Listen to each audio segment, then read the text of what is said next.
Rrëfimi që nuk duhej të më lëndonte. Isha 23 vjeç kur hyra në kish atë ditë me zemër të rëndë dhe mendje të lodhur.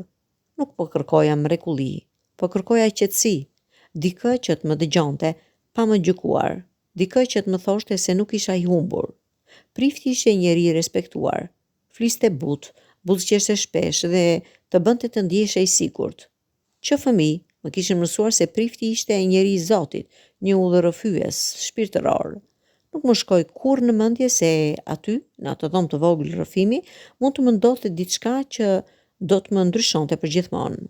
Fillova të flisja, i tregova për pasigurinë time, për vetminë, për pyetjet që më mundonin. I thash sa i hutuar ndihesha për jetën, për trupin tim, për mendimet që më turpëronin. Ai dëgjonte pa më ndërprerë. Më thoshte se ishte normale se shumë të rinj kalonin nëpër të njëjtat sprova. Fillimisht fjalët e tij më qetësonin. Pastaj diçka ndryshoi. Ai filloi të fliste për besimin, për hapjen totale ndaj Zotit, për pastrimin e shpirtit përmes të vërtetës. Më tha se turpi ishte armiku më i madh i shpirtit dhe se për ta mposhtur duhet të besoja plotësisht tek ai si përfaqësues i Zotit. Unë besova. Kur filloi të kalonte kufit, mendja ime u mpi. Nuk e kuptova menjëherë se çfarë po ndodhte. Trupi im ishte aty, por mendja ime donte të ikte. Më thoshte se ishte pjesë e shërimit, se nuk duhet të kisha frikë, se Zoti kuptonte. Unë nuk kuptoja asgjë. Kur dola nga ajo dhomë, nuk u ndjeva i pastruar, u ndjeva i ndotur, jo në trup, por në shpirt. Një ndjenjë faj më ra mbi shpatulla, sikur unë kisha bërë diçka të keqe. Mendja më përsëriste fjalët e tij dhe unë pyesja veten, a ishte faji im? A e keq kuptova? A jam unë i prishur? Ditët që pasuan ishin të errta. Nuk i tregova askujt. Si t'ju thoja, kush do të më besonte mua, një djalë 23 vjeçar kundër një prifti të nderuar? Turpi më mbante gojën mbyllur. Frika më mbante shpirtin të burgosur.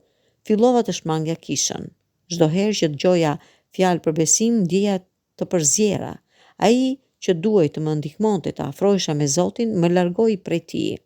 Jo sepse Zoti më rëndoi, por sepse njeriu që fliste në emrin e tij e bëri. Më mori shumë kohë të kuptoja të vërtetën. Nuk ishte faji im, nuk ishte mëkati im, ishte abuzim. Ai përdori pushtetin e tij, besimin tim dhe dobësinë time. Më manipuloi në momentin kur isha më i pambrojtur, dhe kjo është diçka që nuk duhet i ndodh askujt. Sot ende po shërohem, ka ditë që ndihem i fortë dhe ditë që plagët më dhemi sërish, por kam mësuar ta quaj atë që më ndodhi me emrin e vërtet. Kam mësuar të mos e urrej veten për diçka që nuk e zgjodha. Besimi im është i ndryshëm tani, më i kujdesshëm, më i heshtur, por ende i gjallë, sepse besimi i vërtet nuk shfrytëzon, nuk lëndon dhe nuk përdor frikën. Unë isha 23 vjeç, shkova të rrëfesha për të gjetur dritë, dola me një plag. Por sot, duke e treguar këtë histori, po e kthej zërin tim dhe ky është hapi im i parë drejt shërimit.